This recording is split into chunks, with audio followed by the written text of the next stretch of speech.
Welcome, one and all, to Infiknight Reviews. I'm your host, Dustin Knight. Let's get started with our show here today. So, we have kind of a different show format today. As I just want to go over some of the news we might have missed this month, and then go over some of the cool third-party creations on the Pathfinder 2eCreations subreddit. It's going to be exciting. It's going to be great. So first up, just looking down the Paizo blog, we got an author spotlight on all the great third-party authors working on Absalom. So you should really check that out, see all the cool projects they're involved with. There's a Happy Holidays from Paizo, so if you want to order anything from Paizo this month, you should check out Holiday 22. It goes until January 16th, and it will, in fact, get you 10% off any Paizo.com order. So, hey, free more money to spend on great products. There's a call for organizing committee volunteers. So if you or someone you know is really into organized play and wants to help out at major conventions like PaizoCon and Gen Con, you should perhaps check it out because it looks like there's some pretty good benefits. You get to help run HQ and get the full-on, as if you GM'd, the maximum number of slots at those conventions. Pretty cool. There's a new Windsong Testament, of course, by Jason Tondro. It is Fafnir, so it's all about monsters. I just realized this isn't working. I'm sorry. Why isn't this working? It's my first time trying this. Firefox, Intrepid Heroes, what are you looking at? Oh, you're looking over... No, that's Gmail. If I close it, it just does that. Oh, I'm sorry. A little technical difficulties here. Let me try to fix this really quick. Paizo blog? Man, why isn't this working? Maybe it's because... That's up. Sorry about this. I'm having some difficulty showing my windows right up here. I don't know why it's not working. Let's just remove it and add another browser menu then. Let's do that. Create new browser. I could just do that, I suppose. Let's try one more time. Sorry about all this. Sorry about all this. This is embarrassing because it was working earlier today, I promise. Let's try that. Nope.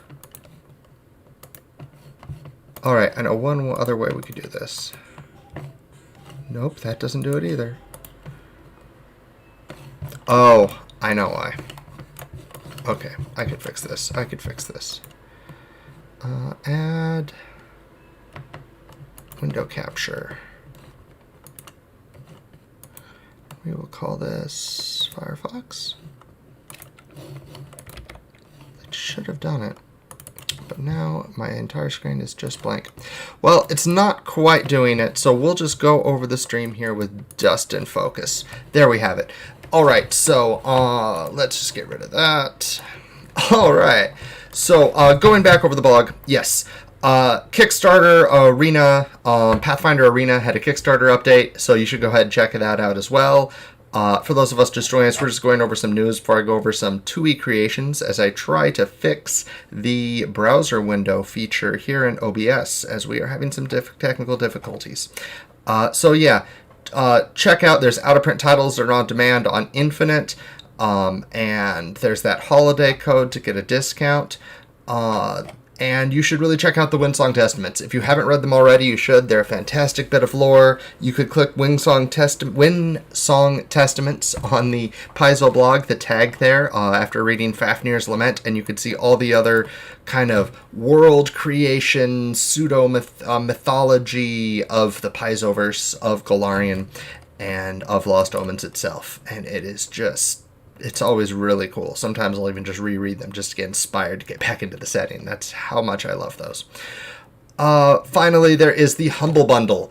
The Humble Bundle looks really, really good this time. You get the Beginner Box, which we have been told that the Beginner Box, they are running a little low on the numbers. So if you don't need the Beginner Box right now, you'll have the code and you could use it. You could submit it to Paizo or ask them in an email to send it to you a little later.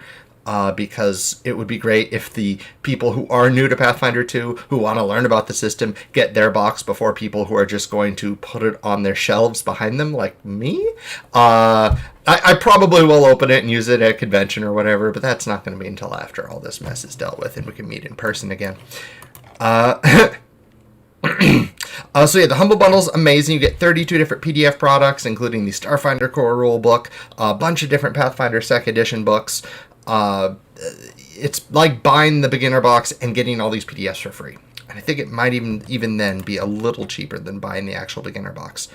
And of course, you will go to help the Trevor Project, Tabletop Gamers, and Paizo, plus the Humble Bundle community, and you can adjust how much you want to give to each of those, I believe. All right, let's go ahead and try one more time to get this. Oh, it looks like I got it working. I just have to get rid of these gather things. And why is that so big? Shift? Alt? I think I got this working. I thought I got it working before the show.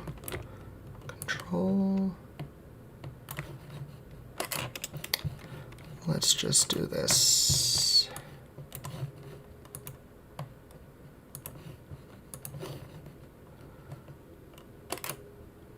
Why aren't you transform? Yeah. So there wasn't too much on Pathfinder Infinite that we could talk about this week anyway. There was some really cool maps. There was the first mission from Order of the Opaline Tower, which is a organized play that uses 1E and 2E. And there was a bunch of really cool Pathfinder Golarian deities that I really thought were neat. Novel Enigmas in chat right now saying that while they don't have anything new for us to review this week, there is a new class in the works. I could also confirm that Kitsune of Golarion, written by, I believe, 5 or 6 amazing writers, or 4 or 5 amazing writers, and yours truly, including Alexander Agunas and a bunch of others whose names are escaping me right now, as he's the one editing it, and I just submitted mine. It's being released on Pathfinder Infinite in a few days? I don't know. Soon. Probably before the end of the month, but I don't want to put Alex in a position where he is being promised to do something before it's being done. Why isn't this working? All right, I'm going to try one more thing, because I might have figured it out. Add window capture 3.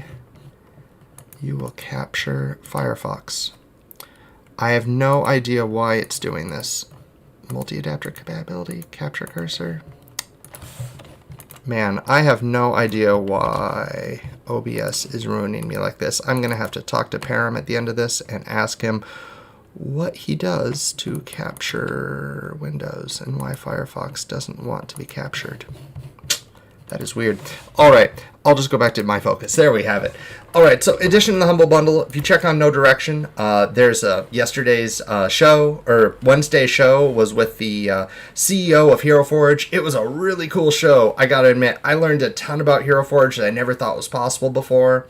They kind of vaguely went over all the different ways that you can manipulate those models, that absolutely astounding ways, using multiple arms as not arms, twisting stuff around into these exciting new ways. Plus, there was some minor spoilers about some feature coming out that's going to completely change the Hero Forge game, but they didn't quite go over what it was, just a tease. So I can't wait to see what it is, because Hero Forge is amazing and fantastic.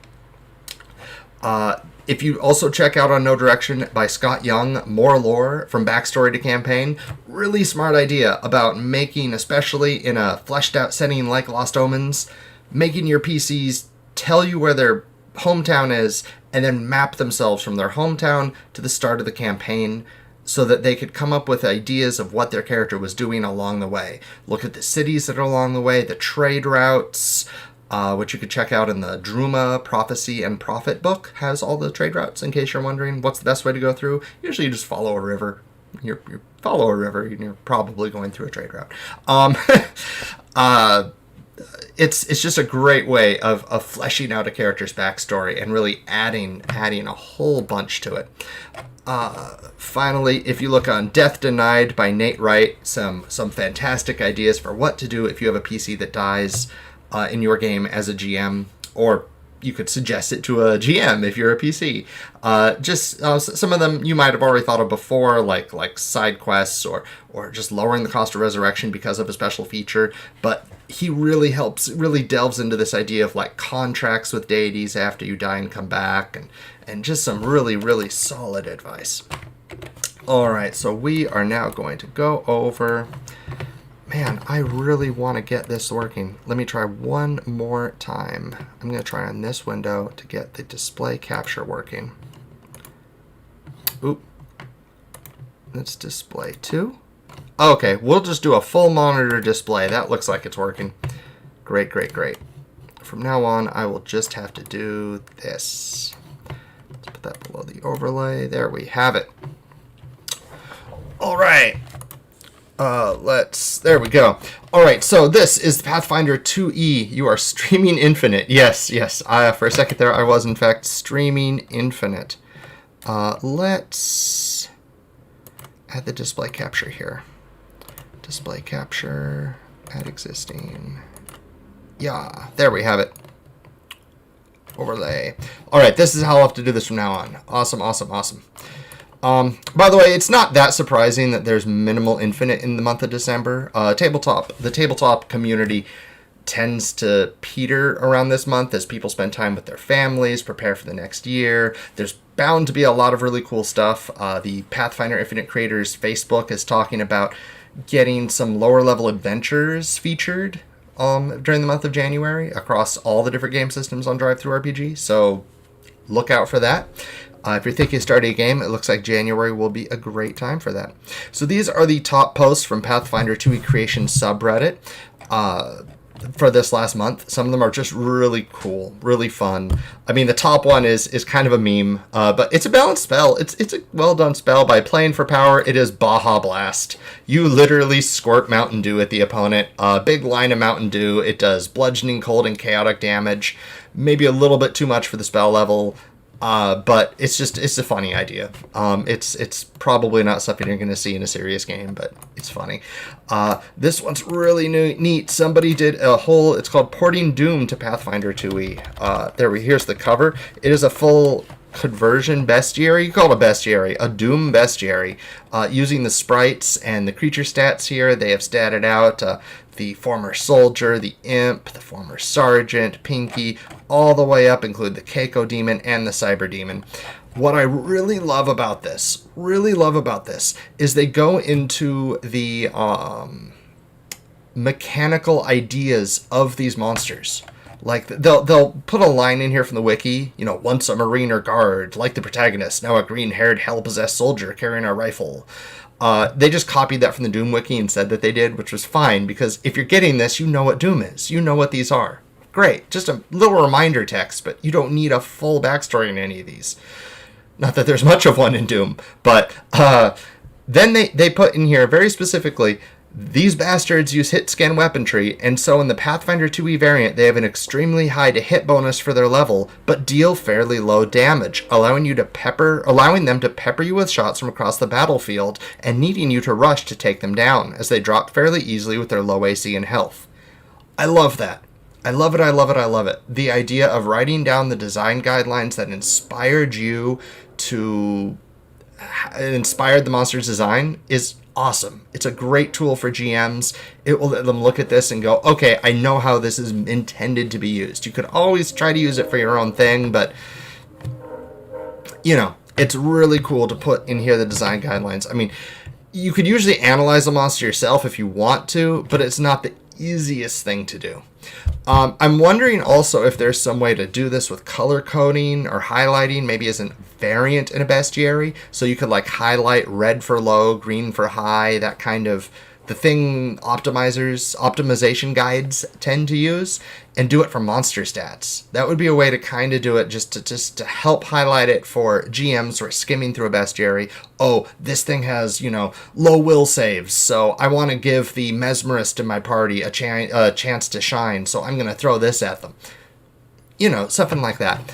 So I really love that feature here. I think that's really cool. This is, again, on the Pathfinder 2e Creations subreddit, completely free by, this is Toast Their DM, or Toast Thief D&D created that, and I love it. We have there's always creations on here from Orphane. He is the one behind the Leshy Bestiary Kickstarter, which should be shipping out soon, I hope. This is a cranberry ooze for Thanksgiving. It's funny. It's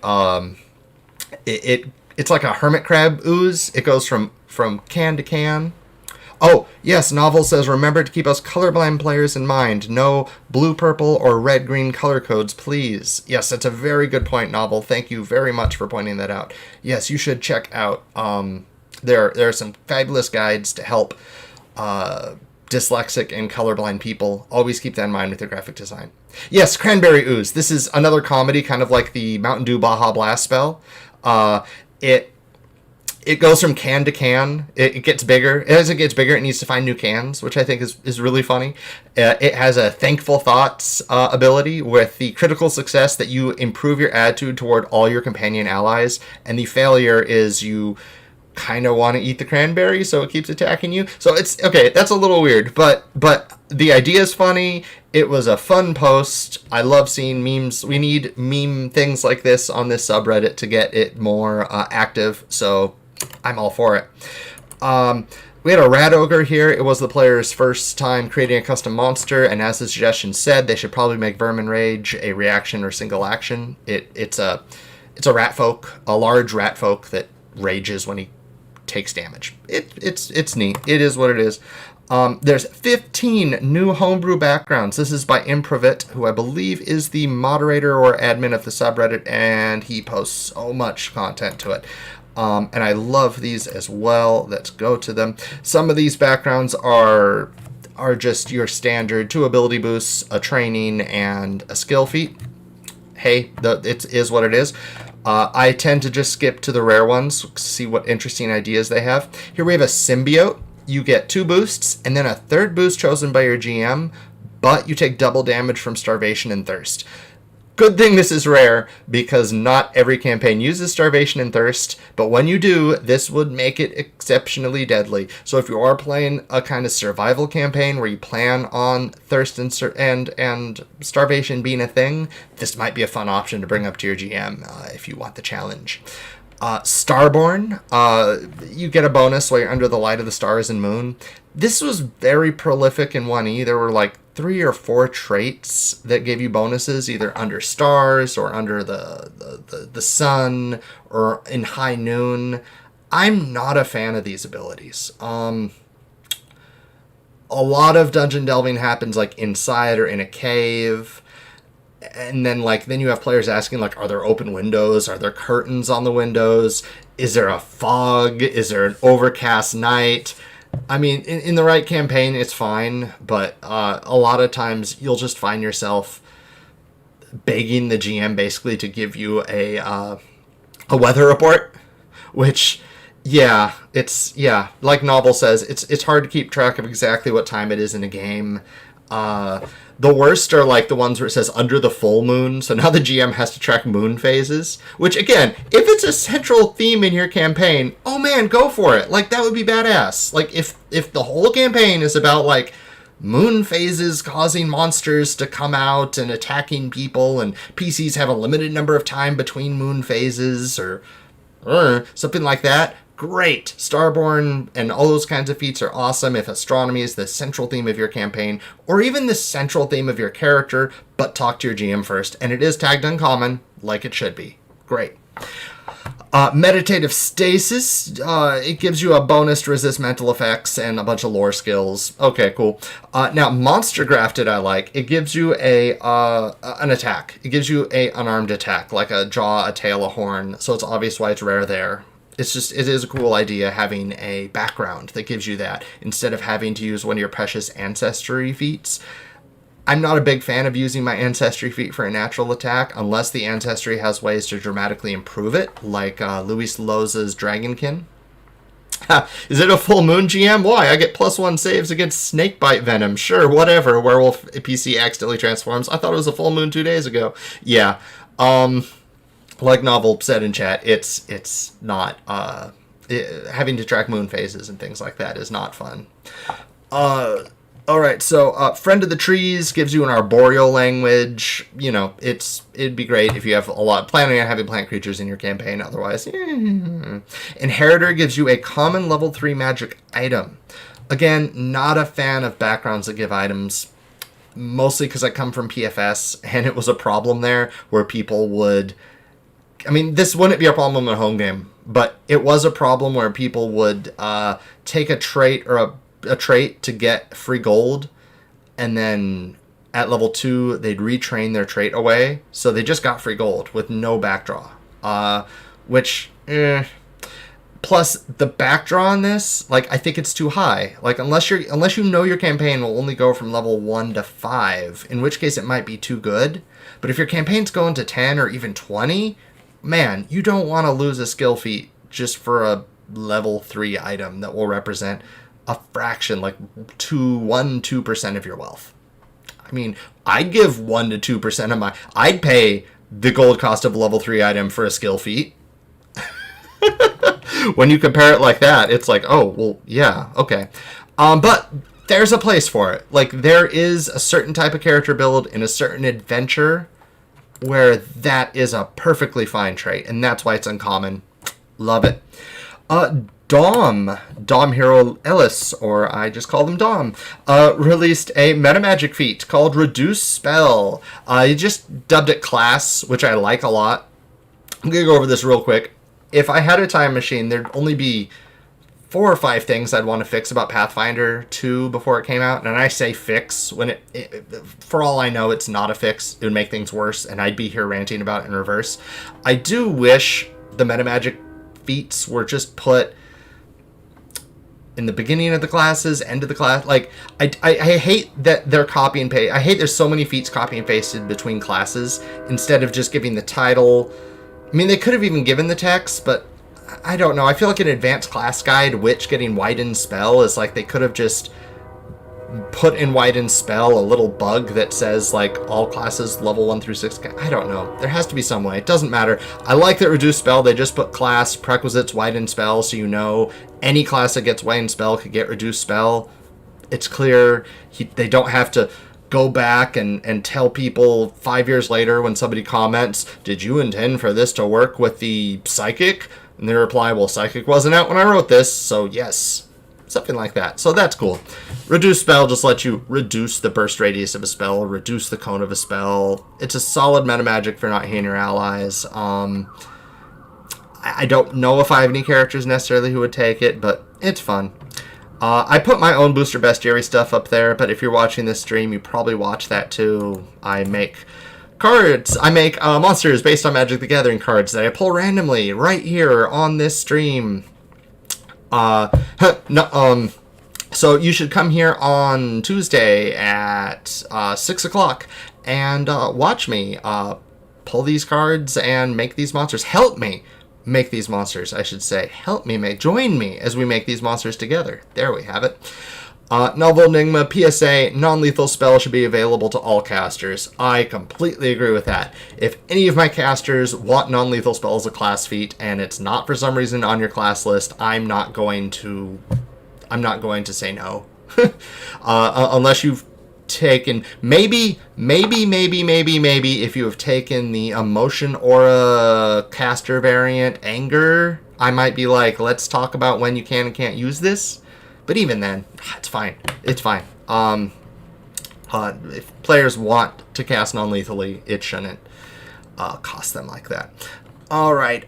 We have School of War by Improvet. These are posted 4 different posts. It's a war school, so you get trained in all simple weapons and one-handed martial weapons. You gain expert proficiency in simple weapons, and you add True Strike to your spell book. In addition, we have to look here for part 2. Oh, that's Fundamentalist. That's a different one. All right, so Improvet has a bunch of different arcane schools here you could choose. Fundamentalist, War. Really cool if you want to flesh out your wizard like that. There's a number of feats. Oh, there's also here some class feats from Cleric called Spiteful Healing. The Spiteful Healing, requested by legendary patron Ken Radar. It is a whenever you use 2-action version of heal target an undead creature against dance spells, so that spells. It's healing it's focusing on the damage aspect of the heal spell. Pretty cool, especially if you're in undead heavy or what have you. Yeah. There's, you should honestly just check out the subreddit yourself. Pathfinder 2eCreations, there's tons of stuff here. Here's somebody discussing a 23 comment thread about how to make Counterspell better and more usable. If you're in a magic heavy setting or you just have a player who really wants Counterspell, you should probably check that out, as the thoughts back and forth and the critiques will help you flesh out a better Counterspell if your player doesn't like Counterspell as written, which is standard for our hobby when it comes to anything, it seems, called Counterspell. But yeah, like I said, tons of stuff here, tons of amazing stuff here. Oh, and little PSA here, voting is live for RPG Superstar, so check that out as well. You'll see monsters, you will vote on which one you like, and all the winners should be in the next big bestiary. It's gonna be cool. Alright, finally, I wanted to discuss... Oh yeah, one more little thing, little off topic for Pathfinder, but that's fine because all my Pathfinder friends who aren't even into this have said that they're really interested as well. The new set for Magic has been not only spoiled, but teased, trailered specifically, Kamigawa Neon Dynasty. For those who don't know, Kamigawa is the heavily traditional Japanese-inspired set. It featured a war between the kami and the samurai of that realm, with some ninjas thrown in for good spice, and it was mixed received.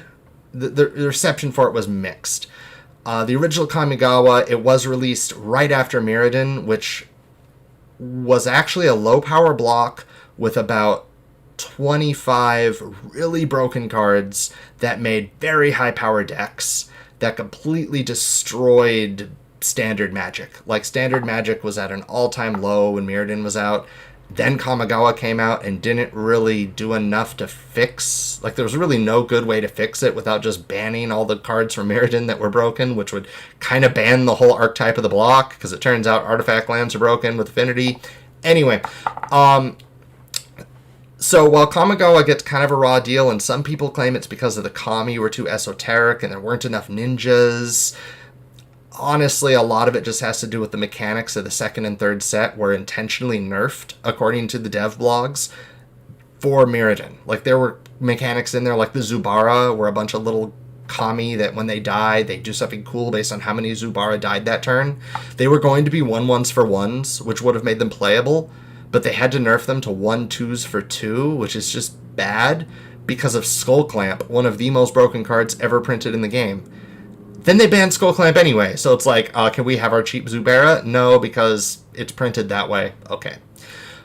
Point was, Neon Dynasty's looking really cool. We've only seen a couple cards from it so far, but they look not pushed like too powerful, but they look balanced. They look very well done. People are loving the aesthetic of it here. Here's one of the booster packs. The idea is, because old Kamigawa took place like a couple thousand years before most of the sets, this plane in its current iteration is a little more advanced than most planes. I don't think they use electricity. They're using like magic to fuel everything still. So it's still Magic the Gathering. They just use it in a way that very much matches the Hong Kong Shibuya kind of aesthetic of, well, neon. Futuristic tech, kind of cyberpunk meets magipunk. Oh, Kamigawa was when I learned Magic. I had some Green Snake Kami deck. Awesome. Kamigawa was actually where I came back. I stopped in Odyssey, and then I came back in Kamigawa for like 6 months. Because I saw Kitsune, and I'm like, oh, I'll try that. And then, like, no, they can't do anything against Mirrodin, so I left. And then I came back in Lorwyn. But anyway, yeah. So Kamigawa is now kind of future tech-ish. Ooh, there's a Nezumi. I didn't see that before. So you're going to have like cyber rat folk, kind of this blend of traditional Japanese with like future punk, Akira, Ghost in the Shell kind of cool. Oh, there's a Kappa. Oh, that's badass. All right, I'm seeing some of these for the first time myself right now. There's going to be a lot of ninjas. There's going to be Kami that we've already seen. There's going to be some beautiful, beautiful full art land. Here's some planes. These are just planes, but like, man, those pack. Like, man, playing those down. Oh, they're beautiful. I want to replace all the planes in all my decks with these. They're so gorgeous. Man, that's just so catching and beautiful. There's even some full art swaps. Man, look at these. Look at these. They're going to have, it looks like 2 full arts for every basic. And I love these. I love these so much. I love these even more than the Theros ones, which I did like a lot. But these are just great. These are absolutely great. Many of the cards are going to have a Japanese illustrated card, such as they did in... Oh, my mind's blanking now. Commander Legends? No, they did that in the Magical School set, whose name is escaping me. Strixhaven. They did that in Strixhaven. So they're going to do that again. Some more anime stylized artwork. It's been back and forth. The Planeswalker, we prefer the original. The Dragon, I much prefer the borderless version here. Finally, we have a trailer that I'm just going to say, go check it out yourself on YouTube. It's like a minute long, but it's atmospheric, it's thematic, it's cool. I'm loving the whole vibe. I really love the whole vibe. I didn't think I would. Like when I first heard Neon Dynasty and saw the artwork that was leak teased like 7-8 months ago, I thought to myself, like, that's not really Kamigawa. Like, what I really like about the Japanese mythology is like the old traditional stuff, more than the Ghost in the Shell, Akira, modern techno cyberpunk stuff. Just personal preference. I don't hate that, but now that I see the blend of the two, I'm like, wow, that's cool. Honestly, it reminds me a lot of Starfinder. I mean, the Starfinder game I'm in has a city very much like this. We're playing Alexander Agunas' Teenage Wasteland, and in the Starfarer's Companion Blood Space setting. And on Tor, there's a whole city on the North Pole that's very much like this. So it very much gives me those vibes. There's a picture of a Kami here, too, that I'm loving. This is the Magic TCG subreddit, by the way. Great for spoilers, but there's also just a lot of alters here that makes it hard to see. Oh, there's Neon Ink Hidetsugu. So for the, I think this is the pre-release promo, you could get one of 4 different colors of Hidetsugu that will foil differently here. That's really, it's striking. It's a little garish, but I don't know what to say. I like it. I like it a lot. Here are the dragons. Man, that is so Shadowrun vibes. Loving it, loving it. Man, I would love to see a whole Tian Sha portion of a planet in Starfinder. I don't like saying the whole planet because I think that's kind of weird. I mean, planes, it works in Magic because we kind of ignore the fact these planets are supposed to be big, except on Ravnica. But this would be really cool to see as more Tian Sha monsters brought over in Starfinder. It would be really cool. I mean, I know they like their unique aliens, and it is pretty easy to just bring over... I'm just going to have to Control F this Kami, aren't I? Because I do want to show that they do still have a lot of traditional style Kami. Man, I'm not seeing it. They spoiled a Kami as well, and the Kami has some really that same kind of weird art where there's a bunch of floaty little lanterns around it and what have you. Anyway, I'm loving it. I'm going to buy all the Commander decks. I'm going to buy a box. I'm going to be opening packs and making monsters based on this. So we are going to see some cyberpunk magipunk thrown into our Pathfinder, which is fine. I mean, there's room for this too. I mean, you got to remember in Pathfinder, there's a space station on the sun. They'll call it a mage's tower. If it's in space, it's a space station. There's a space station on the sun. I mean, Akaton and Eox. I mean, there's a lot of sci-fi outside of Numeria and in Numeria in Pathfinder. And hey, Numeria is pretty darn close to Tian Sha if you count Crown of the World. I mean, there's a lot of Tian elements in Northern Varisia. There's no reason there couldn't be some in Numeria too if you wanted to make a cyber ninja. I love it. Love it, love it, love it, love it. So, quick recap here as we go to close up. We have a new Windsong Testaments, author spotlights, and happy holidays from Paizo on the Paizo blog. So get yourself that discount here. The code is holiday22. We'll get you a 10% off any one order from Paizo.com up until January 16th. There is also the Humble Bundle. You should check that out. If you spend $50, you will get the beginner box, the physical beginner box, and a bunch of these awesome PDFs, including maps. Oh man, so awesome. And if you already have these, they usually come with a code. I haven't gotten this one yet. I will, but not quite yet. I'm budgeting. And you could give these codes out to other players. You could give them to your local adventure captain to give out to other players during convention events, raffles. You know, you could always do that. And again, if you are doing this and you don't need the beginner box right now, like you plan on give it as a gift or just keep it in your closet for a while because you're waiting for things to open up before you could go out and demo the awesome that is Pathfinder 2, you should hold off on get the Humble Bundle now, but hold off on redeeming the box for now. Tell customer service if you have to, I don't need it, so when you get them back in stock, get them, because there's still a bunch of shipping issues, and we want new players to get the Pathfinder beginner box as soon as they can. Check out No Direction. We have articles on what to do if your characters die. We have great article here on expanding backstories based on geography in Lost Omens. And we have this awesome interview with the CEO, Tegan Morrison, the CEO of Hero Forge, discussing all these new great advancements to their amazing service and website and business. And again, check out Pathfinder 2eCreations.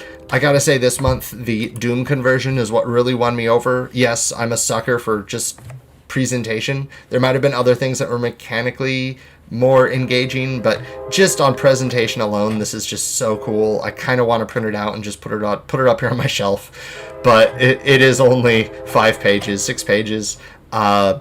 But I will admit, I love going into the mechanics, just being brazen about this monster has low AC but high hit points, or this monster has really high to hit for its level, but it does low damage.